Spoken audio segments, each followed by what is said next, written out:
আসেন আসেন আসেন সামনে আসেন।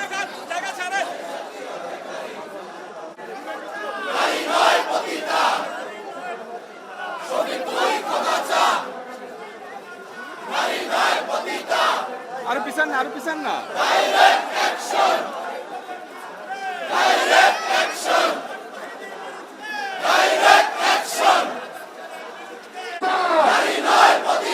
এমন হ্যাকার করলো হ্যাক, পেশা থেকে আইডি ব্যাক, এমন হ্যাকার করলো হ্যাক, পেশা থেকে আইডি ব্যাক।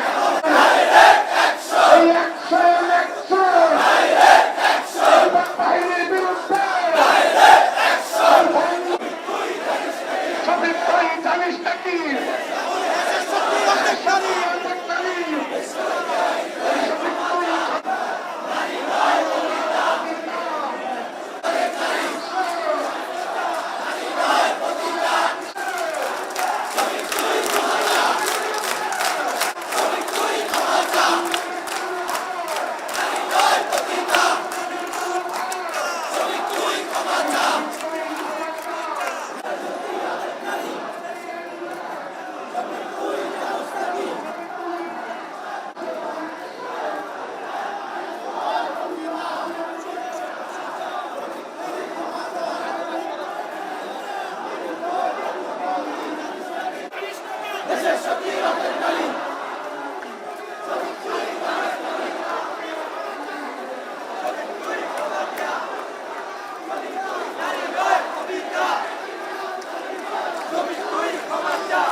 লোকের বিরুদ্ধে, ভণ্ডদের বিরুদ্ধে শফিক তুই ক্ষমা চা, নারী নয় পতিতা, শফিক তুই ক্ষমা চা।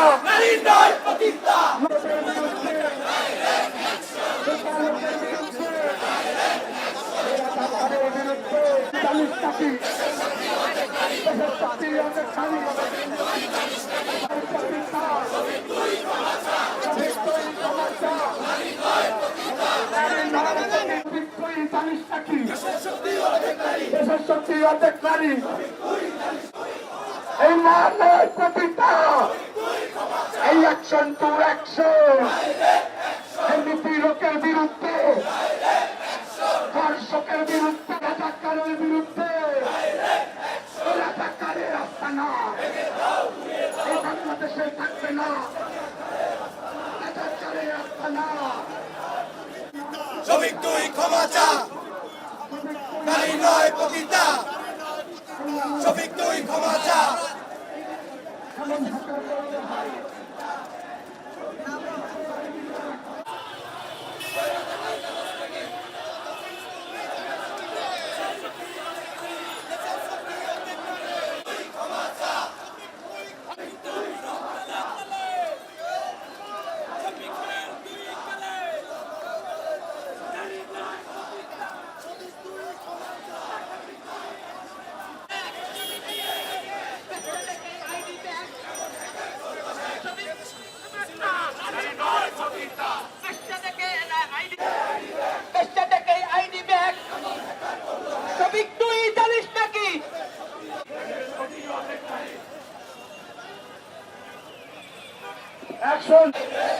লিপিকের বিরুদ্ধে, ধর্ষকের বিরুদ্ধে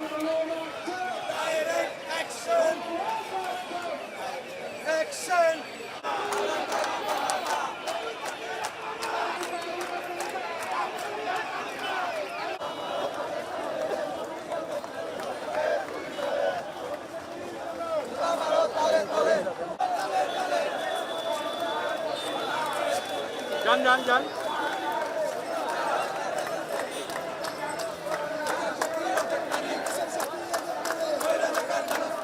হয়েছে, এদেশের নারীদের উপর যে নির্যাতন নেমে এসেছিল তার একটি বিরাট অংশ। আমরা প্রথমে দেখতে পেয়েছিলাম কিছু বট আইডি ট্রেনিং করেছে, কিন্তু পরবর্তীতে আমরা দেখতে পেয়েছি এখন শুধু বট আইডি দিয়ে তারা তাদের নিজেদের ভ্যালিড আইডি থেকে নারীদেরকে স্লাট শেমিং করছে। আমরা স্লাট শেমিং করতে ছাড় দেয়নি। আমরা দেখেছি জগন্নাথ বিশ্ববিদ্যালয়ের জিএস পদে নির্বাচন করেছে, যে সবসময় হিজাব করে বেড়ায়, সেই খাদিজাতুল কুবরাকেও তারা স্লাট শেমিং করতে কিন্তু বাদ দেয়নি।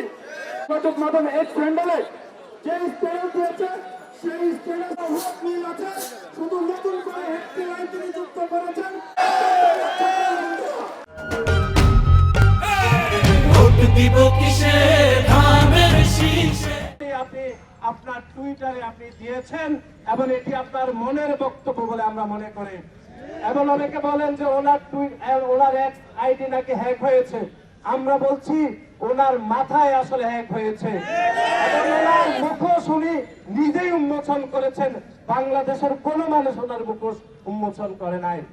সুতরাং সংগ্রামী ভাই এবং বন্ধুরা, আপনারা এই জামাত ইসলাম এবং শিবিরের এই ভোট আইডি থেকে সতর্ক থাকতে হবে। তারা এখনো বাংলাদেশের মানুষকে বিভ্রান্ত করছে, বাংলাদেশের সাধারণ শিক্ষার্থীদেরকে, বিশেষ করে নারী শিক্ষার্থীদেরকে বিভ্রান্ত করে তারা বুঝ দিচ্ছে যে জামাত ইসলামের আমিরের নাকি আইডি হ্যাক হয়েছে।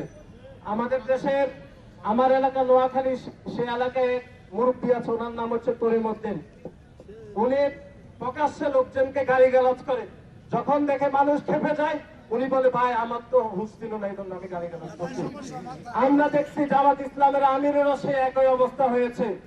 উনি সজ্ঞানে উনি এই বক্তব্য দিয়েছেন, যে বক্তব্য আল জাজিরাতে প্রকাশিত হয়েছে, সেটি নিয়ে যখন তীব্র প্রতিক্রিয়া হয়েছে, উনি হোশ ফিরে সজ্ঞানে তিনি আবার সামাজিক যোগাযোগ মাধ্যমে এক্সে তিনি বাংলাদেশের নারীদেরকে নিয়ে এরকম একটি অবমাননা বক্তব্য দিয়েছেন।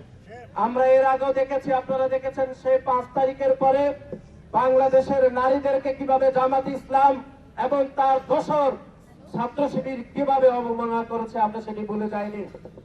আপনারা দেখেছেন যে চট্টগ্রামে একজন রাজনৈতিক নারী কর্মীকে কিভাবে পিছন থেকে লাথি দিয়ে যাকে হত্যা চেষ্টা করা হয়েছিল, এবং যে জামাতি ইসলামের সন্ত্রাসী যে হত্যা চেষ্টা করেছিল তাকে জেলে প্রেরণ করা হয়েছিল, কিন্তু 2 দিনের মাথায় সেই জেল থেকে বের হয়েছিল।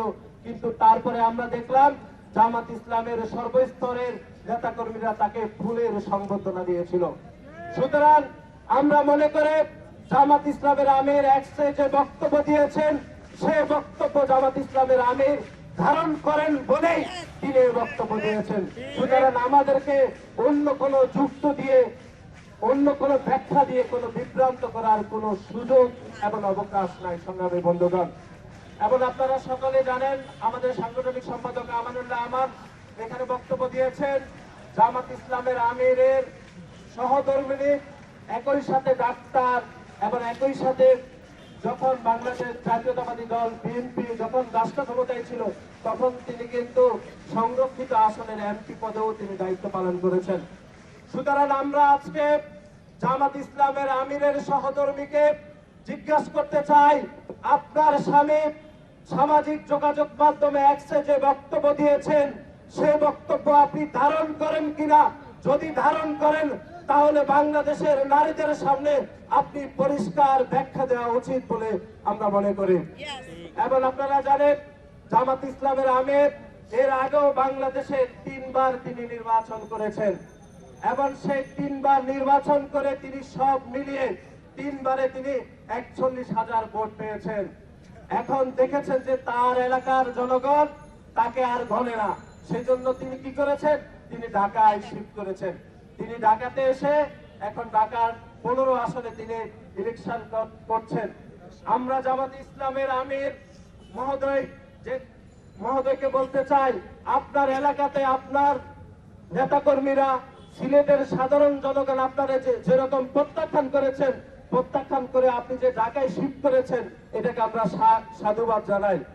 আমরা মনে করে আগামী 12ই ফেব্রুয়ারি ইনশাআল্লাহ বাংলাদেশের মানুষ ঢাকা 15 আসনের মানুষ আপনাকে সে আগের 3বারের মতো চতুর্থবারের মতো প্রত্যাখ্যান করবে এবং ঢাকা 15 আসন তো আপনারা ব্যালটের মাধ্যমে জবাব দেবেন। এবং আমরা মনে করি জামাত ইসলামের আমির যে বক্তব্য দিয়েছে সেই বক্তব্যের প্রতিবাদে বাংলাদেশের কর্মজীবী নারীদের প্রত্যেকেই এই বক্তব্যের প্রতিবাদ স্বরূপ রাস্তায় নামা উচিত বলে আমরা মনে করি। আমরা আজকের এই বিক্ষোভ মিছিল এবং সমাবেশে আপনারা অনেকেই উপস্থিত হয়েছেন, সেজন্য আপনাদের প্রতি শিক্ষক সহ ঢাকা বিশ্ববিদ্যালয়ের সকল পর্যায়ে নেতৃবৃন্দ, জগন্নাথ বিশ্ববিদ্যালয়, বেসরকারি বিশ্ববিদ্যালয়, শেরেবাংলা কৃষি বিশ্ববিদ্যালয় সহ নারীদের বিষয়ে যে দৃষ্টিভঙ্গি, এগুলো 5 আগস্টের পর থেকে এটি প্রতিফলিত হয়েছে এবং প্রতিটি ক্ষেত্রে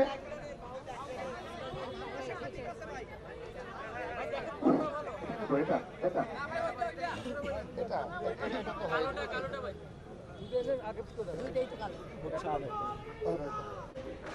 জামাত ইসলামের আমির এই সর্বশেষ তিনি গতকাল এই সামাজিক যোগাযোগ এক্সে যে চরম ধৃষ্টতাপূর্ণ আচরণ করেছেন, আমরা প্রথমেই তার নিন্দা প্রতিবাদ জানাচ্ছি।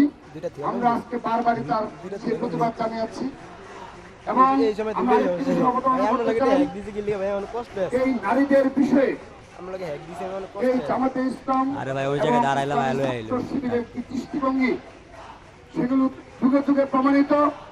যুগে যুগে তারা একই ধরনের দৃষ্টিভঙ্গি প্রকাশ করেছে। আপনি দেখবেন বিশেষ করে 5 আগস্টের পরে সকল শিক্ষা প্রতিষ্ঠানগুলোতে এবং এই সহায়ক হান্নান হয়েছে, চূড়ান্ত পরিণতি হলো এই জামাতে ইসলামের আমির শফিকুর রহমানের এই স্ট্যাটাস, এবং সেখানে তিনি স্পষ্ট করেছেন যে যারা তার কিন্তু সকল বক্তব্য ঠিক আছে, আর নারীদের বিষয়ে জামাত ইসলামের যে দৃষ্টিভঙ্গি, এই স্ট্যাটাসে সবটুকু বক্তব্য ঠিক আছে।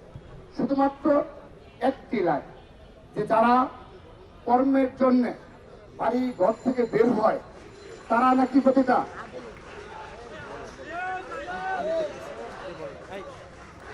বিষয়ে জামাত ইসলামের দৃষ্টিভঙ্গি তা প্রতিফলিত হয়েছে। শুধুমাত্র একটি বিষয়, যে নারীরা কর্মের জন্য ঘর থেকে বের হয় তাদেরকে তিনি পতিতা হিসাবে আখ্যায়িত করেছেন, স্পষ্টভাবে তিনি এটি করেছেন। আর বাকি কোনো জায়গায় জামাতের যে এজিটাল দৃষ্টিভঙ্গি, সেই দৃষ্টিভঙ্গি ফুটে উঠেছে। এই উপস্থিতি, যখন এটি নিয়ে পুরো বাংলাদেশে, পুরো বিশ্বে প্রতিবাদের ঝড় উঠেছে, তাৎক্ষণিকভাবে তিনি জানিয়েছেন এটি নাকি হ্যাক হয়েছে। যদি সেটি হয়ে থাকে, আমি তাকে প্রশ্ন রাখছি, এটি সামাজিক যোগাযোগ মাধ্যম এক্স এই ঘটনা ঘটেছে, তাহলে তার তো ফেসবুক অ্যাকাউন্ট রয়েছে, তার অপর সামাজিক যোগাযোগ অ্যাকাউন্ট রয়েছে। তিনি যদি ওই 1-2 মিনিটের মধ্যে, 5 মিনিটের মধ্যে যদি তিনি অবতারণা করতেন যে ঠিক আছে আমার এটি হয়েছে, তারপর কিন্তু মানানসই হতো। তারপর আসুন আরেকটি বিষয়, তিনি সে সময় কোন কাজে ব্যস্ত ছিলেন, তিনি কিন্তু সেখান থেকে ফেসবুক লাইভে আসতে পারতেন, কিংবা কোনো মিডিয়াকে কল দিয়ে বলতো। তাদের তো মিডিয়ার কোনো অভাব নেই, তাদের তো সামাজিক যোগাযোগ মাধ্যম প্রচারের কোনো অভাব নেই। কিন্তু যখন এটি ন্যাশনালি দীক্ষিত হয়েছে এবং প্রতিবাদের ঝড় উঠেছে, তখন দ্রুততম সময়ে তারা বলে যে এই দিনকে হ্যাক করা হয়েছে। প্রিয় উপস্থিতি, তিনি আজকে সেটি একটা সংবাদ সম্মেলনের মাধ্যমে তিনি একটা স্ক্রিনশট দেখিয়েছেন, পাসওয়ার্ড তাকে চেঞ্জ হয়েছে। যদি সেটি হয়ে থাকে, আমার প্রশ্ন হলো, যেহেতু একটা সেন্সিটিভ বিষয়, তিনি সেই সময় এই স্ক্রিনশটটি কেন এই সোশ্যাল মিডিয়াতে অপরাপরতা তার যে অ্যাকাউন্টগুলো রয়েছে সেখানে দিয়ে দিলে তো বিষয়টা ক্লিয়ার হয়ে যেত। কিন্তু তিনি আজকে প্রায় কত ঘন্টা হয়ে গেল, 12 ঘন্টা প্রায়, তারপর এসে তিনি এইগুলো বিষয় অবতারণা করছেন। আমরা খুব সুন্দরভাবে বুঝতে পেরেছি আপনাদের যে দৃষ্টিভঙ্গি, সেই দৃষ্টিভঙ্গির প্রতিফলন ঘটেছে অনেকেই মনে করে থাকে যে নির্বাচনের আগে এ ধরনের কাজ তিনি করবেন কিনা। তাদের যে দৃষ্টিভঙ্গি বিগত 5 আগস্টের পর থেকে পুরো বাংলাদেশের যারা সহজ সরল মা বোন রয়েছে আমাদের, বিশেষ করে প্রত্যন্ত অঞ্চলে, গ্রাম অঞ্চলে, সেখানে তাদের নারীরা গিয়ে এ ধরনের বক্তব্য পেশ করে। বলা হয় যে আপনাদের ঘর থেকে বের হওয়া যাবে না, আপনারা যে গৃহিণী হিসেবে রয়েছেন এটি নারীদের থাকতে হবে, আল্লাহর রাস্তা থাকা এটি নাকি নিয়ম, এবং ইসলামকে প্রতিষ্ঠিত করতে হলে আপনাদের ঘরে থাকতে হবে। এই ধরনের বক্তব্য কিন্তু জামাতের লোকদের দিয়ে থাকে। সর্বশেষ দেখেন এই বরগুনার একজন জামাতের শীর্ষ নেতা তিনি কি বক্তব্য রাখলেন। তিনি বললেন এই ডাকসুতে মানে বলতে এত কুরুচিপূর্ণ বক্তব্য তারা রাখেন, আমাদের মানে বলতে কষ্ট হয়। এই ডাকসুতে নাকি অতীতে এই ঢাকা বিশ্ববিদ্যালয়ের নারীরা নাকি ব্যবসা হিসাবে আখ্যায়িত করেছেন এবং ওপেনলি, এবং তিনি এমন না যে তিনি এটা ভুলে বলে বলছেন সরি বলছেন, এরকম না, তিনি এই বিষয়ে দীর্ঘক্ষণ বক্তব্য রেখেছেন। অর্থাৎ তাদের দৃষ্টিভঙ্গি এটা। এবং আপনার আরেক বিষয় লক্ষ্য করবেন, এই জামাতে ইসলামের যারা নেতৃবৃন্দ শীর্ষ এবং বিশেষ করে আপনার নারী নেতৃবৃন্দ যারা রয়েছে বাসায় বাসায় যাচ্ছে, তাদের কোনো ভিডিও ফুটেজ আপনারা পাবেন না। তারা কি বক্তব্য রাখছে তাদের কোনো বক্তব্য আপনারা পাবেন না। যদি তাদের বক্তব্যগুলো আপনি সংগ্রহ করতে পারেন, আপনি দেখবেন এই শফিকুল ইসলাম, শফিকুর রহমান, তাদের আমির যে দৃষ্টিভঙ্গি পোষণ করেন, যারা কর্মক্ষেত্রের জন্য কর্ম করে নারীরা যারা বেঁচে রয়েছে তাদের বিষয়ে তাদের বক্তব্য ঠিক একই। এবং জামাত ইসলামের তৃণমূল পর্যায়ে যে নেতৃবৃন্দ যারা রয়েছে আপনি সেখানে যান, সেখানেও যদি আপনি তাদের বক্তব্যগুলো সংগ্রহ করতে সমর্থ হন, তারা তো মিডিয়াতে আসতে চায় না। তৃণমূলের তাদের তো স্ট্রাকচার রয়েছে, নিয়ম রয়েছে। ওই যে গুপ্ত যে ঢাকা বিশ্ববিদ্যালয়ে ওপেন হলো মাত্র কয়জন, 10 জন মানে 11 জন, তারা নাকি শিবির, আর কোনো শিবির নাই ক্যাম্পাসে, ওই 10 জন 11 জন তাদের কমিটি। অর্থাৎ এরাই বক্তব্য দিবে, কারণ বাকিরা যদি বক্তব্য দেয় তাদের বক্তব্যে এই যে শফিকুর রহমান যে ভুলটা করেছে বক্তব্য, এবং বিগত 1.5 বছর ধরে 1.5 বছরের অধিক সময় ধরে জামাতে ইসলাম এবং ইসলামী ছাত্র শিবিরে ধারাবাহিকভাবে নারীদের নিয়ে যে কুরুচিপূর্ণ সোশ্যাল মিডিয়াতে যে কুরুচিপূর্ণ আচরণ, বারবার তিনি এই নারীদের চরিত্র হরণ করা, আমরা তার প্রতিবাদ জানাচ্ছি এবং আমরা তার দৃষ্টান্তমূলক শাস্তি দাবি জানাচ্ছি। আমরা বিশ্বাস করি আইনের গতিতে চলবে। জামাতে ইসলামের যে সকল নেতৃবৃন্দ ইসলামী ছাত্র শিবিরে যারা এই নারীদের চরিত্র হরণের কাছে লিপ্ত রয়েছে, সোশ্যাল মিডিয়ায় বুলিং এর কাছে লিপ্ত রয়েছে, আমরা বিশ্বাস করি অবশ্যই তাদেরকে আইনের আওতায় তুলে ডুবনে নিয়ে আসা হবে ইনশাআল্লাহ। এটা আমরা আশা করি, আশা রাখি। আপনি আরেকটি বিষয় অবতরণ ইতিমধ্যে করা হয়েছে, খুবই গুরুত্বপূর্ণ। আপনারা লক্ষ্য করে দেখুন, যদি সহিহ ইসলাম কায়েম করেছে তিনি যুগের পর যুগ, কিন্তু মৃত্যুর সময়ও তিনি যদি এই শিবিরের বিরুদ্ধে একটি বক্তব্য দিয়ে থাকেন, দেখবেন যে তাকে বলা হয় যে তিনি মনে হয় ইহুদিদের দূষর হিসাবে তাকে আখ্যায়িত করা হয়। আল্লামা বাবুনগরী সহ যারা এই দেশে ইসলামী স্কলার রয়েছে তাদের সবার বিষয়ে এক দৃষ্টিভঙ্গি সেম। আমাদের খাদিজা কুবরা জগন্নাথ বিশ্ববিদ্যালয়ের যশোরে যিনি জিএস পদে নির্বাচন করেছিলেন, তার মতো একজন নির্যাতিত এবং এরকম একজন পুরোপুরি ইসলামের আইন অনুশাসন মেনে চলেন, তাকেও কিভাবে নোংরা ভাবে এই ইসলামী ছাত্র শিবিরের নেতাকর্মীরা তাকে তার চরিত্র হরণ করে। ঠিক একইভাবে আমাদের বোন তন্নি, যিনি 5 আগস্ট জুলাই আগস্টের গণঅভ্যুত্থানের যে পটভূমিতে রচনা হয়েছিল, যে ছবির মাধ্যমে পুরো বিশ্ব হতবাক হয়ে গিয়েছিল, সেই তন্নিকেও তারা কিন্তু ছাড়ে নাই, কারণ শিবিরের বিরুদ্ধে কথা বলেছে। অর্থাৎ নারীদের বিষয়ে তাদের যে দৃষ্টিভঙ্গি, এই দৃষ্টিভঙ্গির বাহিরে সবচেয়ে তিনি ব্যক্তিও যদি কোনো বক্তব্য দিয়ে থাকেন, তাকেও তারা ওই ইহুদিদের দূষর হিসেবে আখ্যায়িত করে, ইসলামের বিরোধী শক্তি হিসেবে তাদেরকে আখ্যায়িত করা হয়। তো সেজন্য আমরা মনে করি জামাতে ইসলাম রাজনৈতিক ভাবে এই বাংলাদেশে যদি সামান্যতম শক্তি অর্জন করে, এটি শুধুমাত্র নারী সমাজ নয়, এই বাংলাদেশের সবকিছুর জন্য হুমকি।